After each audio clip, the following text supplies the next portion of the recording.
कोल्हापूर महापालिकेच्या निवडणुका जाहीर होताच शहराचं राजकारण तापलंय. कारण ही लढत केवळ सत्तेसाठी नाही तर वर्चस्वासाठी आहे आणि विशेष म्हणजे ही लढत माजी सहकाऱ्यांमध्येच रंगणार आहे. नमस्कार, मी सुरेखा आणि आपण पाहतात तारा न्यूज.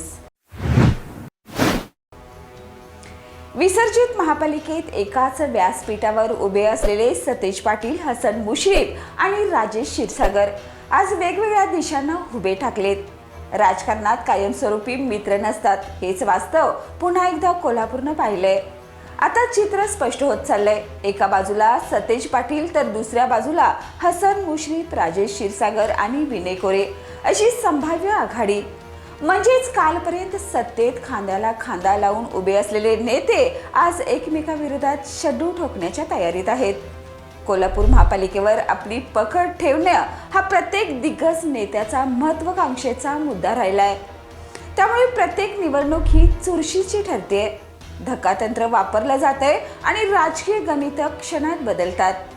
आतापर्यंत सत्ताधारी विरुद्ध विरोधक असा सरळ सामना पाहायला मिळत होता. मात्र यंदा ही सरळ रेषा पूर्णपणे पुसली गेली आहे. राज्यातील सत्तांतरानंतर कोल्हापूरचं महापालिका राजकारण ही कलाटणी घेतंय. सत्तेत एकत्र असलेल्यांनाच आता सत्तेसाठी एकमेकाविरोधात उभं राहावं लागणार आहे. सतेज पाटील यांच्या विरोधात मुश्रीफ, क्षीरसागर आणि कोरे यांना रणांगणात उतरावं लागणार आहे. इतकंच नाही तर ज्या माडकांच्या विरोधात एकेकाळी या सर्वांनी एकत्र येत महापालिकेत सत्तांतर घडवून आणलं, त्याच माडकांच्या सोबत आता सत्तेसाठी हातमिळवणी करण्याची वेळ आली आहे. राजकारणातील हीच सर्वात मोठी विसंगती आणि तितकीच मोठी वस्तुस्थिती. 10 वर्षापूर्वी चंद्रकांत पाटील आणि राजेश क्षीरसागर यांच्यात महापालिकेच्या सत्तेवरून संघर्ष झाला होता. आरोप प्रत्यारोपांच्या फैरी झाडल्या होत्या. मात्र आज त्याच चंद्रकांत पाटील यांना सोबत घेत क्षीरसागर यांना रणांगणात उतरावं लागणार आहे. म्हणजेच जुने वाद, जुनी भांडणं सगळं बाजूला ठेवून केवळ सत्तेचं गणित मांडलं जात आहे. स्वबळाच्या घोषणा देत सुरुवात करणारे नेते आता थेट महायुतीच्या भूमिकेपर्यंत येऊन पोहोचलेत.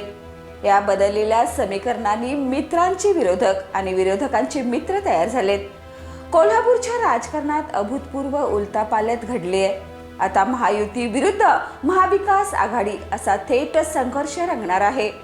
नेत्यांनी आपापली बाजी लावली आहे, प्रतिष्ठा पणाला लागली आहे. शेवटी प्रश्न एकच उरतोय, कोल्हापूरची जनता कोणाच्या पारड्यात आपलं वजन टाकणार? त्याच उत्तरावर महापालिकेच्या सत्तेचा फैसला होणार आहे.